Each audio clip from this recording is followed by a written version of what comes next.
he's also been my friend for quite a long time.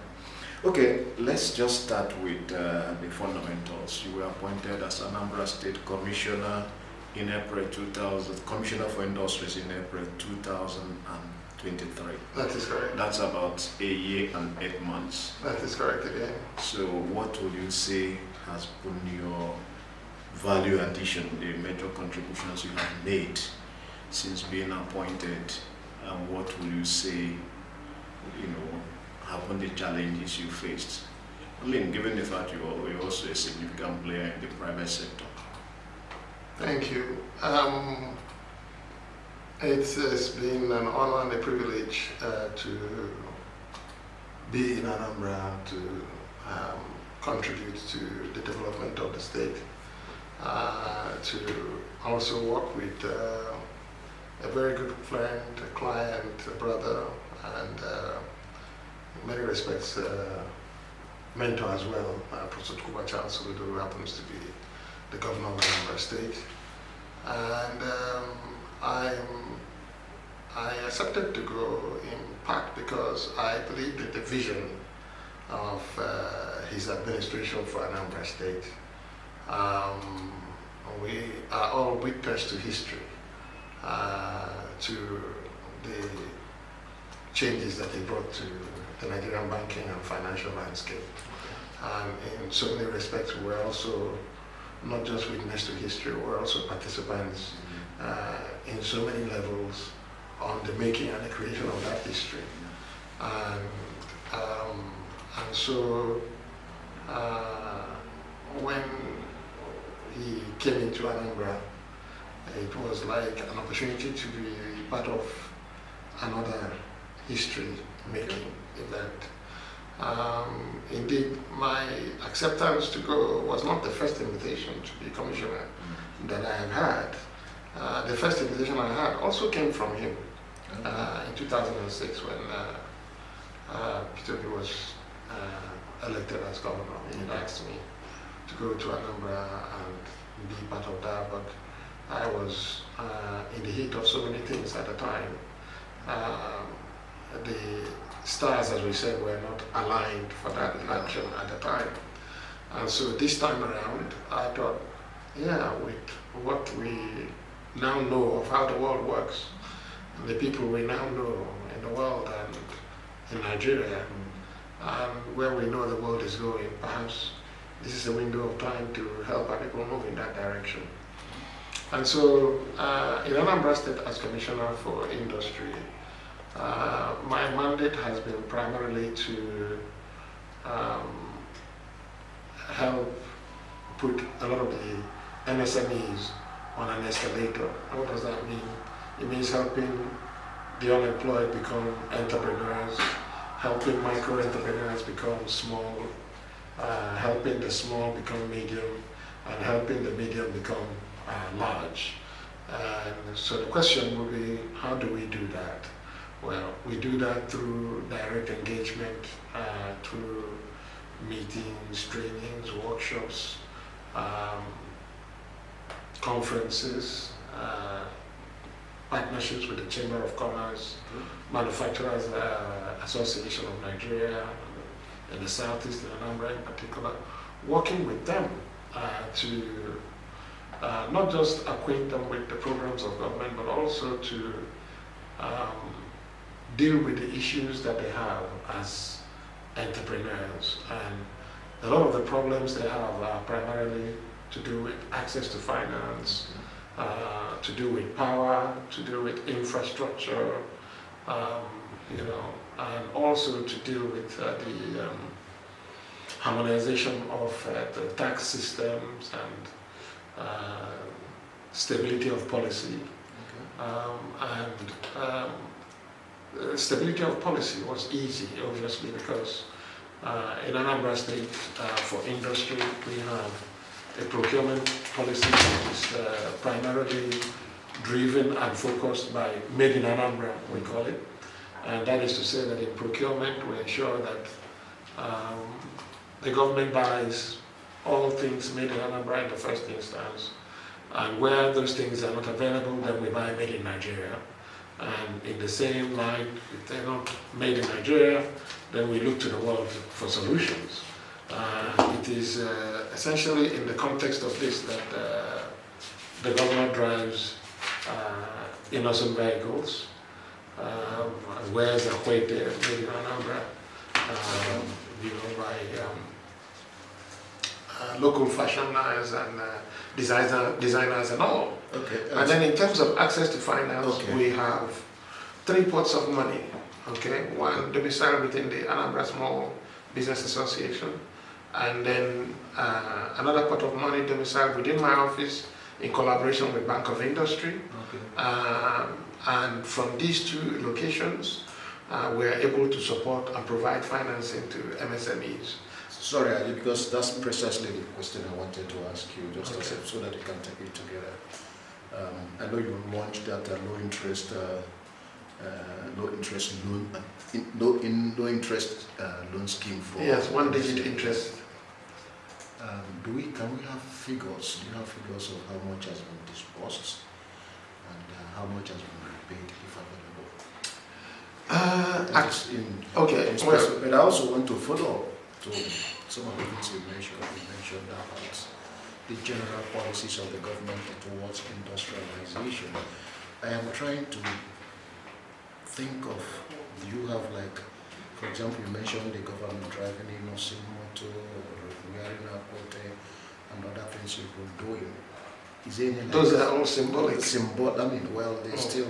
there any specific value addition to causal relationship to say, because we have done this, B has happened? Do you understand? Mm-hmm. So any kind of causal, just like we are asking about the loan, low interest for small, small, medium enterprises. If we have figures, so that it's not just one of those gesture politics by politicians. How much? No, it's not. I can assure you, it's not gesture politics. I cannot give you what is the final number of the loan amount that has been disbursed, Okay. but I can tell you over 600 different entrepreneurs and enterprises at various levels of development have had access to the facility. Okay. In Asba, I can tell you we have had a success rate of well over 95% in terms of loan repayment. Okay. From in the last 2.5 going to 3 years now. Okay. Those who have had access to facility there have paid back. And what is the repayment period? 4 or 5 years. It's just that for some people, they have a quick turnaround time. They like to pay off and they don't want to carry any burden. Okay. And then also, there's still a surplus left, because the thing is that there's a culture perhaps arising from historical experience or other, where most entrepreneurs are reluctant to borrow money. Okay. They rely on self-financing and contributions of family and friends and community and all that. What we call Ike Tuonye or Ike in some cases on the community level. And so we're trying to educate them to make them comfortable with access to finance on development finance fund and also commercial banking fund. So give you another level of response, for example, we, as you know, Onitsha and Nnewi, for example, are amongst the largest economic hubs in the southeast of Nigeria. Onitsha has a reputation as the largest market in West Africa. But as the population and the economy has grown and enterprise and industry have fused, and you have now more migrant and itinerant population coming in and setting up in Onitsha, there are no more clear distinctions between residential areas, market spaces, and industrial centers. Okay? There's almost like a fusion, and it shouldn't be, because it's not healthy. In a way, the same phenomenon is happening, where the line of delineation between residential areas, ancestral homes, and commercial centers, and economic hubs, and industries are disappearing. So, is it not the same in the UK? You and I live in the UK. No, the green belts of the commercial. green belts of Yorkshire, Hertfordshire, Okay. and so on are still preserved. Wow. Largely in the in the London area, yes, they've almost meshed and disappeared. So it is to that extent that Mr. Governor is introducing reforms in the industrial sector. Okay. And what are those reforms? Well, we are building a new economic free zone called Anambra Mixed Use Industrial City. Okay. We've earmarked 4,046 hectares of land, and in that space we have parceled out for land use purposes automotive industrial park, pharmaceutical industrial park, agro-processing park, pharmaceutical center, financial center, entertainment center, and residential area. Well, we've done the mass, for any strategic development, you always want to be systematic, deliberate, and purposefully intentional about it. So we've done the master plan, we've done the feasibility study, we've done the business plan, and in all of this we were able to collapse the time that it wasn't like we finish one stage and then we're going to the other. No, they were, once the basic framework and the basic land use area has been clearly delineated, we went to work. And so when is it starting formally? Well, it has started because yes, because we have been incubated there. No, what we are doing now is we're creating access road to open up the entire economic space. Okay, and we have entered into agreement with development finance institutions who are coming in to develop the various parcels of land in that space. We're working with Afrexim Bank, with whom we have a significant facility. We're working with AFDB, their team, for the agro-processing zone, because the AFDB is funding the agro-processing zone, and they've made many mission visits to Anambra.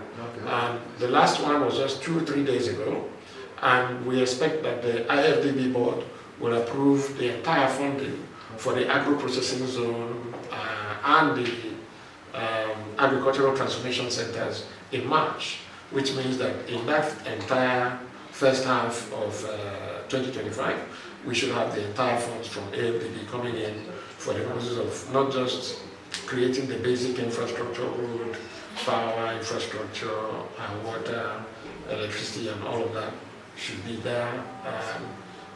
All of that will start coming into place in the first half of 2025. First half 2025? Yeah, first half of 2025, we should see those funding coming through. And then in the second half, we will see the structures that will house some of these entities begin to come into play. So, to that extent, we have been in the last 2 years focused on how to make this industrial city come to life. Where is it located? Do you have any? Oh, it's Oboji, Udechukwu, Ufuma, Apo, and then Ekulobia. That's the entire space where you have this. It's a beautiful green belt. It's one of the finest locations east of the Niger. It's a bit undulating, but that undulation gives you a variety of imperial views and creates conurbations. Is this another, because I know it was discussed about possibility of creating a new city. Is this? Well, we actually created already 3 new cities, not just the one. Okay. This Anambra Mixed Use Industrial City is specialized primarily for industries, and it's been parceled out to ensure that everything is accommodated there: logistics, transportation, warehousing, and all. And then we have an export emporium. So because we now have a growing export sector in Anambra, but the processing of the export products is a little bit dispersed and tedious. So inside this Anambra Mixed Use Industrial City will be an export emporium where everybody and every federal agency that has to do with export is domiciled. So that once anything that is to be exported comes into that space and it goes through the certification process, it's closed in the container, sealed as being from the export-free economic free zone and from within the export emporium, then nobody will touch it until it gets to its global destination. So this is the current economic reform and transformation going on. That's not a city. I mean, it's like an economic zone. Yes, but it's an economic zone that is a city. There was a promise of a city where I think, if I understood it that time, that part of the problems with Igbo land is that there is not really a city where the billionaires would like to, yes, that's where we have. Yes, yes, that's where we have the Oka 2.0, okay. Because the old city of Oka is going through major urban regeneration, modernization, and renovation. Okay. New roads are being built, urban water supply systems are being restored, okay. Street lights are coming on. I mean, you wouldn't believe it. Yeah. I don't know the last time you were in Oka, but when you go down there, you see what's happening with your own eyes, you'll be like, this is unbelievable. Because it is unbelievable. In fact, I can tell you, a very big global media player that you know quite well called me just last week from London to ask me, has there ever really been any serious government in Anambra until now? I said, I don't know. And that's what our politicians say. All the governors, when they come, they say, this is the first time we've had a government. Well, because the truth is, for the very first time, Anambra State, in the next 6 to 8 weeks, will move from a junkyard that was a construction house owned junkyard, which was converted into a state house and has served us for 33 years. That's for the very first time, Anambra State will move from that place by the next 6 to 8 weeks in there, and you'll have a proper government house in the history, for the first time in the history. So there are many firsts that are on the way. There are so many firsts. I know, I just want you to take on this, because one of the things I was thinking, and first is this idea of government house, and you're also flagging it as one of the major achievements. Well, yes, it is. Every traditional center has a seat of power. I'm coming. But people will say, critics, not even critics, ordinary citizens will say, given what people are going through now, showcasing that a mighty government house that will only house a tiny, very tiny population of the elites, essentially those in government. How can you flag this as a major achievement? Well, because let me tell you why you flag it up as a first major achievement. Because Anambra is a global center on the continent of Africa. Okay, Anambra has the highest density of population of millionaires and billionaires by population density, economically established. I'm not making that claim. On the continent of Africa, we have the largest business incubation network in the world by Harvard Business School, not me. We have, we have the highest literacy rate in Nigeria by NBS. Just go and check. And so, in terms of economic activity, okay, we have the largest market in West Africa. We have the first and the largest automotive industrial sector on the continent in Anambra State. Okay. Let me tell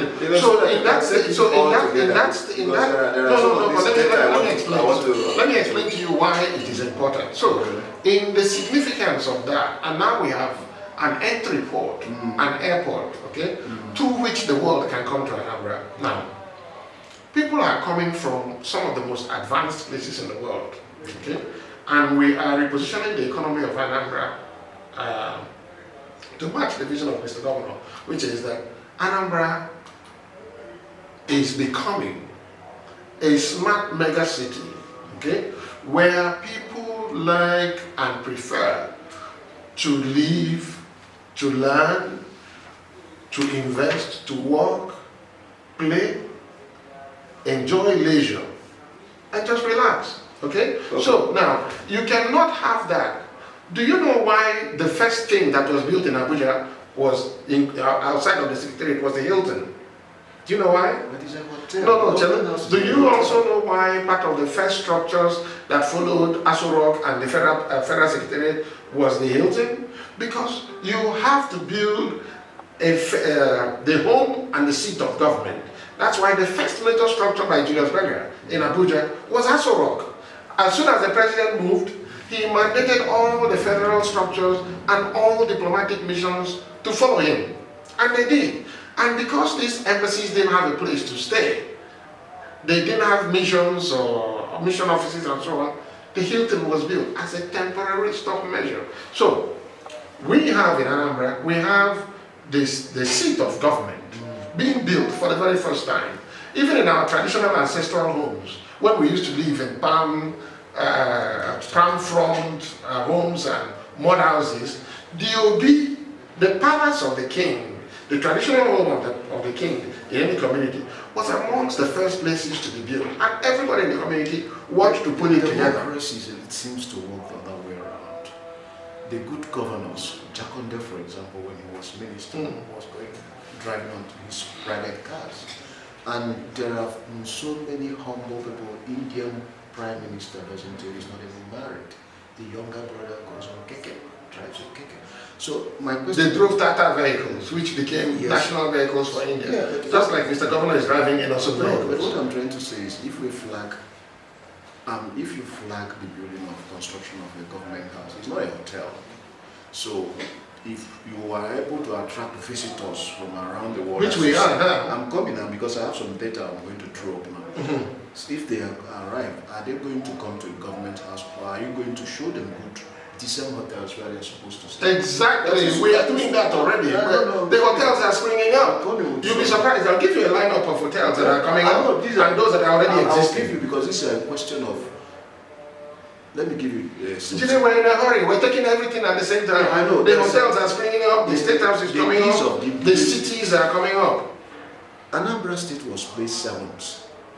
Nationally, yes, but we're number one. In the 2023 Nigeria subnational is of doing. Yes. No, amongst the subnationals, we are number 7 nationally and number 1 in all of southern Nigeria, including Lagos and Rivers State. No, we are talking about ease of doing business. Yes, that's what I'm saying. Because number 1 is Gombe and down. So if you put this one side, I'm bringing another data.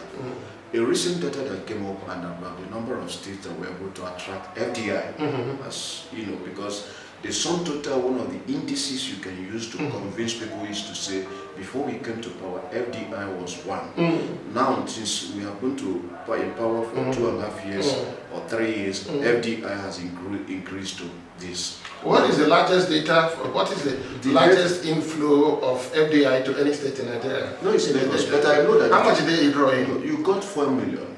No, but how much is Lagos drawing? I have the data, the figures from the NBS. In the first quarter of 2023, 28 states attracted no FDI. No, I know that. I'm saying, what is the total out of the 36 states, Lagos had 704 million for obvious reasons. He attracted the highest. It is during the period, it's attracted in the period, followed by Abuja at 410.27 million. I'm coming. Akwa Ibom at 5.2 million. Anambra did not do very bad because it got 4 million. No, but let me tell you now. That's what I'm telling you. You know, when you come to the ocean, and there's a calm on the surface, you don't know that there's a lot going on underneath the ocean. Okay, that the whales and all other heavy mammals are moving around on there. Okay.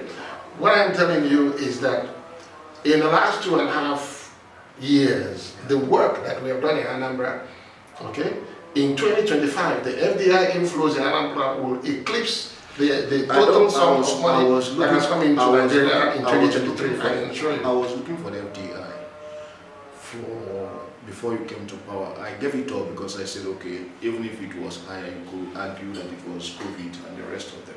So if I knew how much you had consistent, and there were no other figures. Okay, 4 million, you were among the 8 states or so that attracted some. I can tell you that what will come in Q1 of 2025 will eclipse that amount of money that you're talking about now. And then and first quarter is between January and March. Yeah.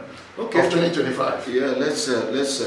Let me just move away from all this. I can give you the numbers now, but that would be disclosing preemptively transactions that are on the table. It will also be a political statement. No, it wouldn't be, because you have 90 days to watch to see if what I'm telling you actually comes to be. Okay. So all you have to do is watch this space. You know what Mr. Governor always says? He says that we have not yet bought the beans. okay, to fry, to grind and make akara, okay, and the fragrance of the akara is already in the air. People are smelling it. Tell you what, when you talk about ease of doing business, there is no state in Nigeria that has done as much quality road network as we have done in Anambra in 2.5 years. I'm talking over 346 kilometers of road. That is a total road network, and you can verify it. I'll forward you all the videos after this presentation. None in Nigeria in 2.5 years, by any measure, has built as much road infrastructure, making the movement of goods and services and people as easy as we have done in Anambra. I think people do, to be fair to your government, I know people concede that you will. They don't have to concede, they use the road. I'm coming because politicians. It's not a concession. They experience it every day. And you concede something that you're not so sure of. I'm talking about things that people experience every day. There are several segments to it. For example, let me tell you, in the system of generating revenue, in that drive for revenue, it's been a very controversial thing for people. For example, very recently, some of the agents of the government that collect revenue, about 3 of them or 6 of them, 3 of them were, lynched. Why? Because they used these thuggish methods and they were jumped into a vehicle with a tipper driver, and in bit of struggling with the steering, the tipper slammed a bystander and killed him. People were so angry, and they just lynched the guy. The guys, 3 or 6 of them again. Recently also, you have a number of companies from Anambra State complaining of multiple taxation. Now my question is this. We've seen that FDI, ease of doing business, I actually have some problems with the data when I try to interrogate the data, ease of government. Because if you look at that, a statistic by a group known as Statista, they are actually number 3 in terms of unemployment rates. So you ask yourself, are they attractive? The ease of doing business is so good. They should be attracting enough business. No, you see what is happening when you look at the ease of doing business. I don't want what you should be mindful of is that the ease of doing business data indicates not just the history, but the contemporary work being done to ease up access to startup enterprises, access to finance, redress mechanism. If you have a problem, who do you go to? But how long does it take to all these in place and you're not attracting? So it means that there are... No, you're not listening to me. It seems like you're missing the point of what I've said. My point is that the reforms, the judicial reforms that have happened in Anambra now, we have an accelerated process of adjudication of commercial commercial contracts and disputes. Okay, we have upgraded the courts. We've upgraded their operating capacity and the infrastructure that judges need for easy dispensation of justice. We have authorized mobile courts on so many respect of some commercial issues. We are building the infrastructure for ease of access, like I said, to make it easy for people to move around. We're laying out over 2,000 kilometers of fiber optic cables to make access to internet and digitalization of access to technology easy in Anambra State. We are number 1 in terms of innovation by the recent national award that was given out in Abuja. So and so on. So when you take all of that together, you begin to see that it's not just where you are coming from, it is about where you are now and where you are going.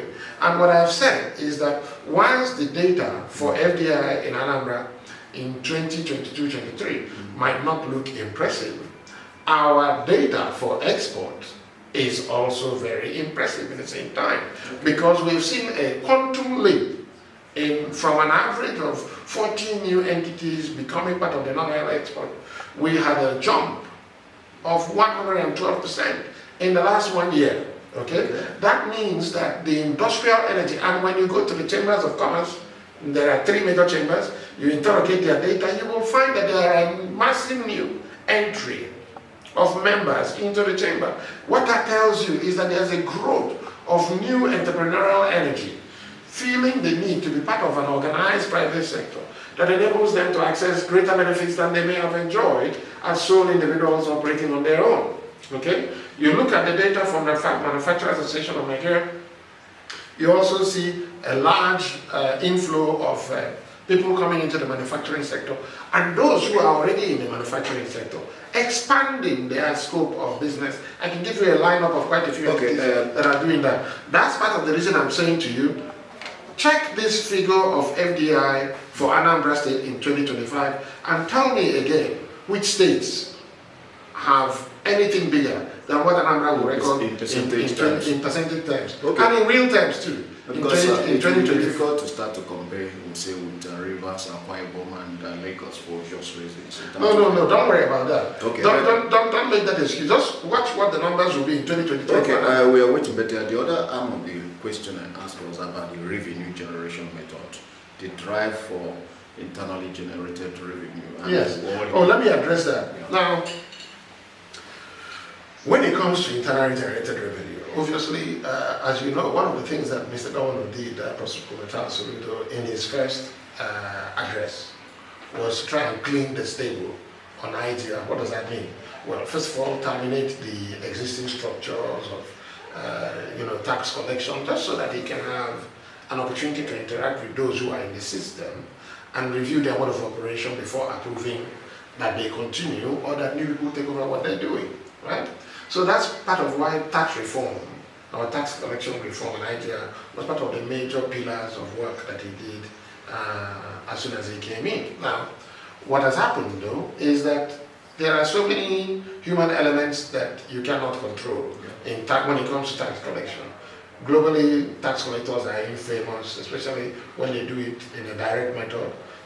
In the UK and US and most parts of Europe, it's all indirect pressure. You hardly see the taxman coming around to knock on anybody's door, but in some way the system pressures you to pay what you ought to pay. So, that reform and tax harmonization has been going on. Now, the human element we're addressing, we not only have grouped the tax collectors into the specific sectors for which they are collecting, those that are doing for environment in terms of cleanliness and upgrade and engaging with the residents and industrialists to ensure that they pay for the cost of clearing their waste. Okay? And then of course those who are engaging with the markets to ensure that a percentage of the tax that is due to the government from the profits they make are flowing in. Okay? Now, because of these human element complaints, where people who are told that maybe their numbers are not looking so good go out and they angrily misbehave, creating one or two scandalous incidents. Anybody who does that usually is immediately relieved of their job. That's number one. And the reason for that is not because there's no room for training and all. Those who are remaining get trained and so on, but that immediate sanction cautions everybody to be and to try to be in their best behavior and to minimize incidents of violence, which often results in the tragedy that you tried to describe. So we are very mindful of that. And also the governor, being a compassionate leader, has also excluded micro-entrepreneurs and micro-enterprises from the tax collection net. So those micro-enterprises, those who have anything that is below $500,000 and in some cases up to even 5 million, are excluded from the tax bracket. Do you understand? That means those who carry things in wheelbarrows, in trays, who do sales in tabletops, in open markets, and so on. No, we don't have people going around. But there were people who were doing that before the government came in. Okay? And even though there's now a policy against it, they still go out trying to see if they can raise their own private revenues from that. And now they are the people that the government is actively going after. And also the government is sensitizing people to say, if you are in this category of business, and you are in this area doing business, and anybody comes to you to say they have come to collect tax for Soludo, and you're a micro-entrepreneur, no, that person is a criminal. He is not working for the government. Okay? And we give people who are going out to work for government, we not only dress them up in uniform so you're able to identify them when they come, they also have name badges and identification cards and so on. And all of these things are behavioral adjusters and modifiers, because you now know that you don't have the anonymity of doing something and not being identified. And if you do what you're not supposed to do, or you're not authorized to do, then you get punished. That's on another level. Then the next thing that the government is doing is digitizing tax records for ease of collection. And we're working to get it to 100% as quickly as we can. For the markets, for the industries, for big businesses, and so on. But what we are not doing, like some people try to do, is to say that, oh, if you don't show tax records, you won't have this or you won't enjoy that. For example, we're doing free education in Anambra for the very first time in the history of the state. All children from kindergarten, nursery, primary, junior secondary, senior secondary schools, in public schools are free. They have free education. Secondly, we're also offering free medical care, free health care for mothers, nursing mothers, for prenatal care, natal care, and postnatal care. And all prescriptions that come with that are also free. So when you are doing all of these things and you are operating in an environment where, yes, the total value in Naira of the funds that are coming through may seem a little larger, but in dollar terms, when you convert it in terms of purchasing power, you find that you're able to buy fewer and fewer than you bought the year before. So the question people are asking half the time is, if Anambra State government is building more roads than has been done in the last 16 or 20 years, if they're offering free education to people in primary and kindergarten, nursery, primary and secondary school, that nobody has done in 32 years. And they're offering free health care also to nursing mothers, such that in the period since it has been introduced, almost 18 months, 2 years now, there has been no mortality. Okay, neither for the mother nor for the child. Why? Again, because we are also conscious of the quality of delivery. You know, free doesn't mean that medical service providers become negligent and all that. And we have, for the very first time, also ambulance services in almost in all the local governments, and we're now pushing in to get to all the primary health care centers. And so we're modernizing and updating all primary health care centers and creating general hospitals where they have never existed before. So if we're doing all of this with the limited resources and we're not borrowing, people are asking, what's the magic of Soludo? How is he able to do all of this without borrowing money, without incurring debt that will put the next generation in a bondage and all that? Mr. Governor has said, Anambra State will borrow money, but only for projects that will repay 100% what it is borrowed for. Okay? So, we're mindful of that. But in the meantime, we have, even within this same budget, developed a master plan, like I said, for Anambra Mixed-Use Industrial City. We've developed a master plan for Oka 2.0, which is the brand new city where the elites that you're talking about will be living. We also have a master plan for Onitsha 2.0, okay, which is another new city springing up as the place to accommodate the growing population, and then also to be able to provide economic location alternatives to the businesses that want to expand in the Onitsha area. As you know, Onitsha also is going through modernization, refurbishment, and urban regeneration. And we have a master plan now also for the modernization and upgrade of the Onitsha main market, the famous market that made Onitsha the largest economic trade place in West Africa.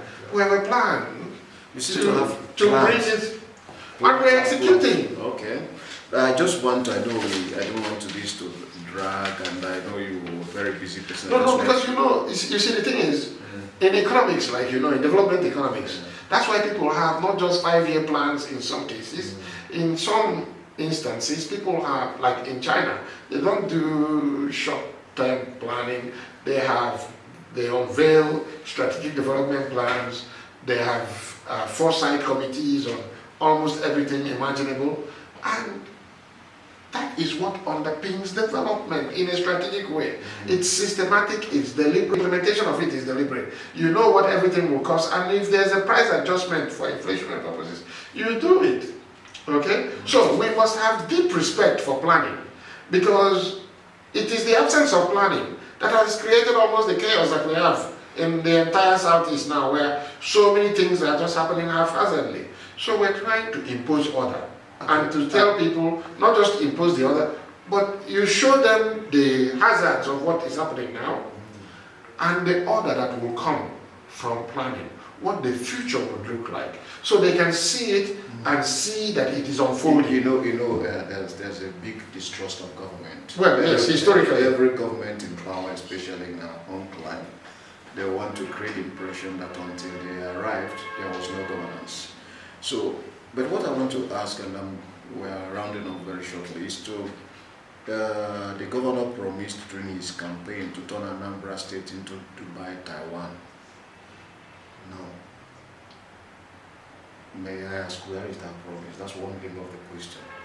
Second, some people, of course we know this cannot be done in a day. Do you think, do you have any empirical evidence to show that this is moving, using the time he came to power as the base year, that we are moving towards that Dubai, Taiwan, I can do that. Yes, because people have, Well, it is normal for, not everyone is endowed with vision.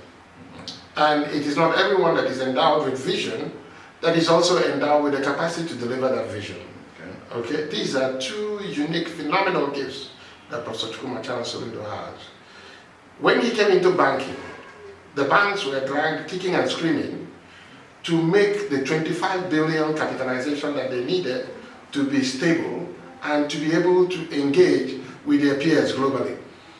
It was when some of them even made the 25 billion naira mark in 2004-05 that they came to London and realized that the MDs and CEOs of some of the banks in the city would not normally sit with them on the table unless they had a minimum benchmark capital, and unless their capital requirement in terms of what they need, whether it's credit or project finance or intermediary financial services, if it wasn't up to 100 million, that they couldn't get any serious bank anywhere in the world to sit on the table with them. They didn't realize that, but those of them who were operating with 10, 20, 30 million dollars and had their Rolls Royce and one big building in Ikoyi and Victoria Island were content to run LPO financing and so on at the time, which they were doing, and lease financing. That's what most of them were doing. They were not development finance bankers. They were not funding Nigeria for any mega transformation. It's the reason where we are. But those of them who made that 25 billion mark are today declaring, wait for it, 2.4 trillion in profit, not turnover, in profit. 20 years later. So the reason I mention this fact is that the banks in Nigeria today, the mega banks in Nigeria today, are living the dream that Soludo infused into them, embedded in them, and forced them to embrace. Okay? They are now global banks, opening offices in Paris, London, New York, Shanghai, Beijing, because one man said, you can do it. That's what is happening in Anambra. So today in Anambra, people ask, okay, so Dubai, Taiwan, how is it working? Well, it is working. It starts with the people, okay? And what is Soludo doing with the people to ensure that they are able and prepared for that vision to materialize? Well, building capacities, okay? Because as the governor says, our people are our greatest assets. They are the greatest assets that we have. And they have to be productive at home and exportable abroad. And in today's technology world, we don't have to export them anymore even. They can sit in the comfort of their homes or outside their mango trees and be working for any firm globally in the world. That's why the vision is to leverage technology to make Anambra a smart city. What does Anambra as a smart city mean? It means a space that is physically interconnected, that you can go from anywhere to everywhere in half an hour. That's why the road network is so important. That's why so much investment is going into it. And then that you're able to connect to the world from anywhere you are. That's why we're laying down 2,000 kilometers of fiber optic cable. So that smart megacity comes from physical connectivity and virtual connectivity using technology. Now, let's go back to the other question that you asked. So this is happening already, and those who are in Anambra are living it. And by the time you come to Anambra now, you will see that the entire, So in fact, I just have to as you come from your village to Oka, you'll find that you're passing through an entire construction I just site. wanted to, when you say people in Anambra State are living it, there are constant reports, not just about Monday sit at home, but about, especially in Oka axis, these are people called killings and criminal gangs, and the people who are, your government has been unable to. I just want you to take we're around it. I know that, but you see, the realization or the materialization of the dream of Dubai, Taiwan are different from incidents of violence that arise out of the conflict, low intensity conflict of cult groups that are secret in both their identity and in terms of their operations and so on. Not just cult groups. If, for example, I can't think of any sustainable development that can take place when there is high level of insecurity. High level of insecurity in the sense that for a long time, not just in Anambra State, there's this Monday sit at home which has been enforced. When the governor came, one of the first things he wanted to end was sit at home. And people actually said he exacerbated it. No, but I'm sure you know that lately, perhaps in the last 6 months plus, that the governor has been going around the markets on a consistent basis on Monday mornings to ensure that they are open for business.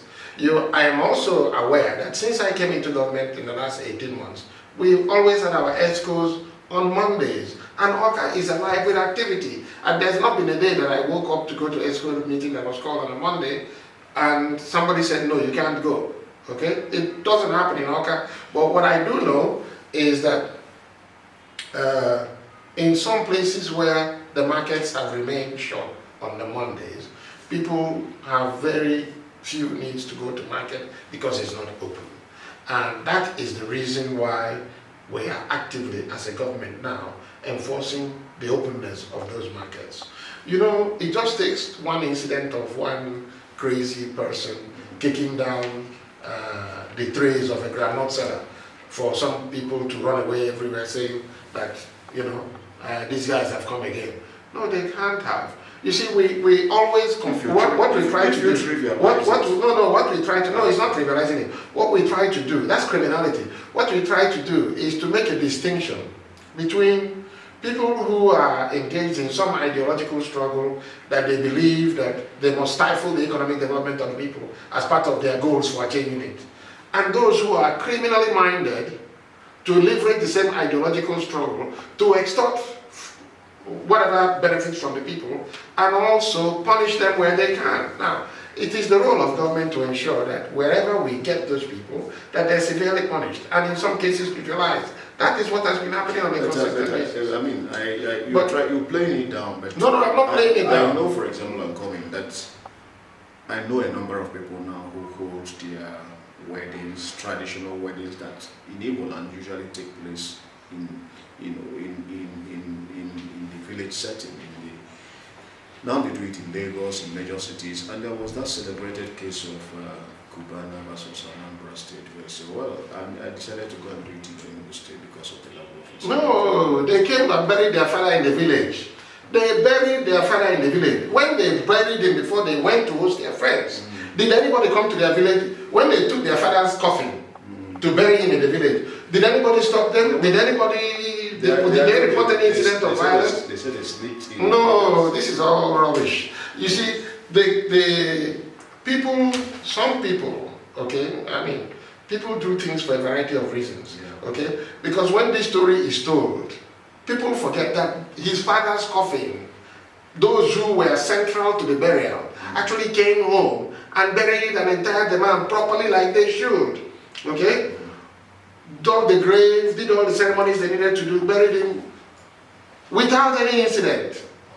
The fact that they chose to have a party somewhere else is not something that the government can prescribe. It's a bit like an economist writing a book and saying, oh, you must buy this product or eat groundnuts when you should be eating swallow or rice. No, nobody does that.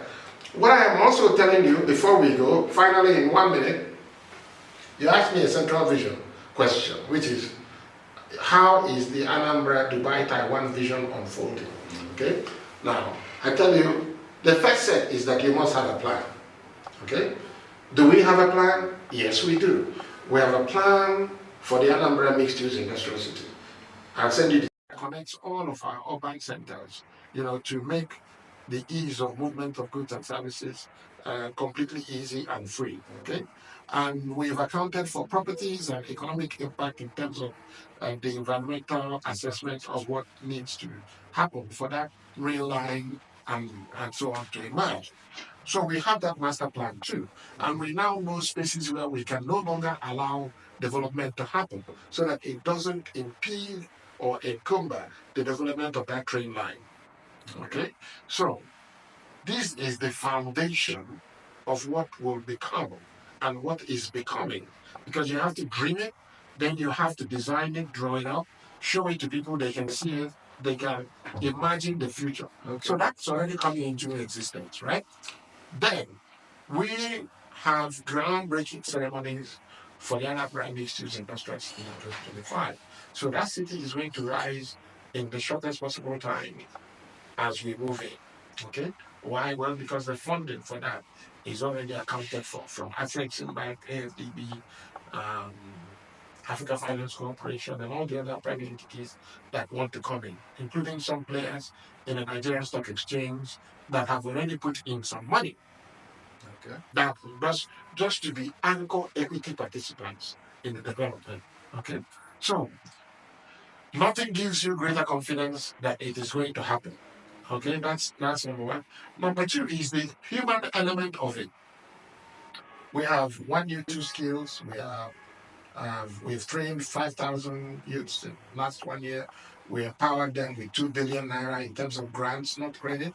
We also give them access to credit for another few billions. We are training 8,000 now. One of whom you recommended to me.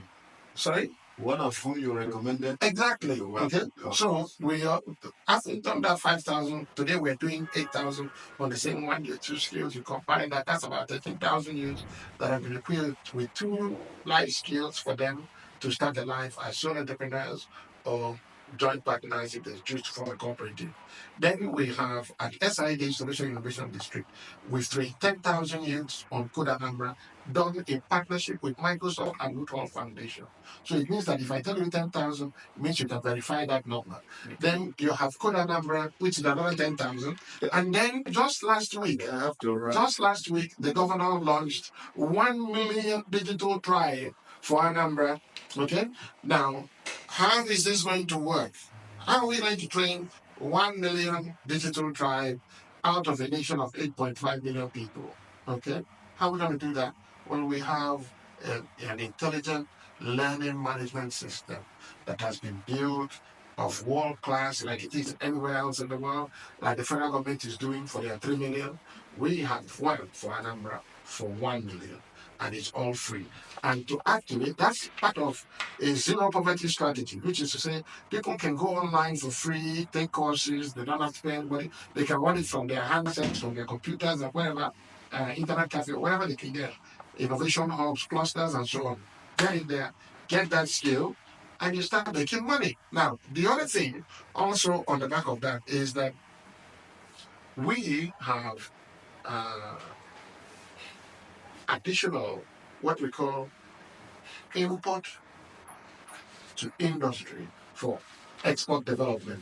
Now, under this program, the governor's ambition is that we encourage our brothers and sisters who are into importation to come into those things that they import, to begin to manufacture them locally, so that we can not only sell them locally as they're already doing, but export them. Now, and we have a pot of fund to make that happen.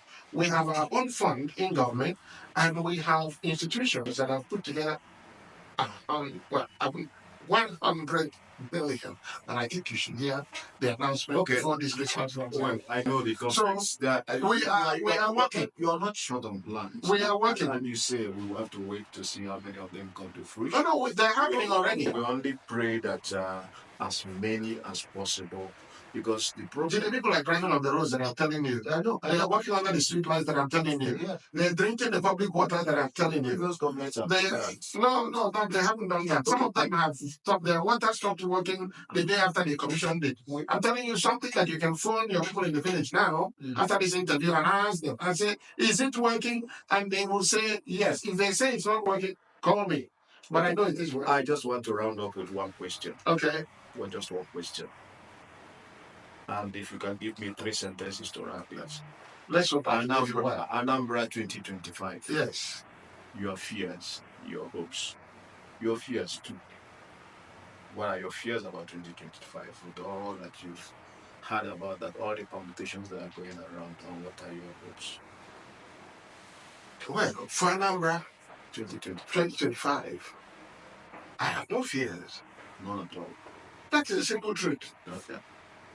And the reason is I have never allowed fear as a component of my decision making. It doesn't come in. Okay, it's not part of my matrix. So I wouldn't say that I have any fear. Okay. Hopes. Well, I mean, there's a lot of them. I've just shared some of them with you already. I say we've designed 3 cities that we have to deliver in start working constructively, breaking ground, building roads, laying pipe for water, putting in electricity and so on, getting them ready for offtake. We have this 1 million digital tribe that we have launched. People are going to be going to take the training and all of that. We have a huge ambition. We're changing gears in 2025. That's the focus of our budget. So we're going to be ramping up a lot of the infrastructure work that we're doing. You're going to be seeing a lot of inflows of investors into Anambra. Yes, of course, like you very rightly highlighted, security concerns in terms of people making some noises and so on.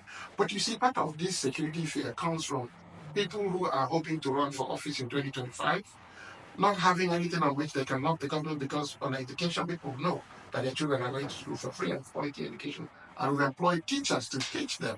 Okay, 8,000 teachers in the first instance, not at the end of their mission, but at the beginning. You know why? Because we have reduced class sizes. When some classes used to be 200 people with one teacher at one end shouting, that teacher will teach English, history, maths, geography, and all. With 8,000 new teachers, the class sizes have shrunk to 30, 40. The teacher now knows his students by name and can help those who are weak.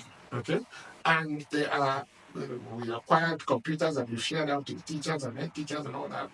We are investing in their education. We are funding non-public private mission schools so that there's no disparity in the quality of education between public schools and those mission schools. Government is augmenting their funding. Okay, so there's every reason to know that because we are investing not just in the young generation, but in the youthful generation, that we have hope. Okay, that those who want to be useful to themselves, those who want to take advantage of what the government is offering, will be in the next generation of wealth creators and benefactors of the new Nigeria. Now, in terms of the elections, as you know, which is probably what you're asking me when you talk about fear, is that there's no credible opposition in Anambra, as I'm sure you know, being a political analyst yourself. All the political parties that could be standing up against the ABGA administration has all collapsed from all manner of conflicts within themselves that have nothing to do with the All Progressive Grand Alliance, which incidentally, in the last 2 weeks, the error that some people thought had been made that by default made them leaders that they're not has been rectified. And so the nation of faction, no faction of Afghan, just disappeared. I can tell you there's a grand reception that is taking place in Anambra, and you're well invited because there'll be loads of palm wine to share. Thank you, my friend. I think it's been a very pleasure. Thank you, Professor Jideofor. I am honored to have pleasure talking and share this platform. And then, of course, we know that Christian Udechukwu has been very, very generous with his time, and we just wish you and the government the best, and we hope that some of these plans you mentioned do not turn out to be like the plans from most governors. We call them billboard governors. When you read what they say they are doing on billboards, you think the place has been turned into an Eldorado. Let's hope, as you rightly mentioned about your plans, that they will not be. Oh yeah, oh yeah. And you know that the solid minerals that have been idle in Osomo, the wealth from them is now being created and made live by your own kinsman, Professor Charles of Fable, who is the foremost authority in geophysics in Nigeria and parts of the African continent. Our governor has brought him in, and wealth from solid minerals and oil and gas are going to be mainstreamed as part of the wealth creating platforms for Anambra and IGL for the government. So it's a very happy and prosperous new year we're working towards. Thank you very much. I hope it will be very good if it works. Thank you. It's my state. When it works, and it is working. All right. Thank you very much. I hope we can stop now. Thank you. Thank you.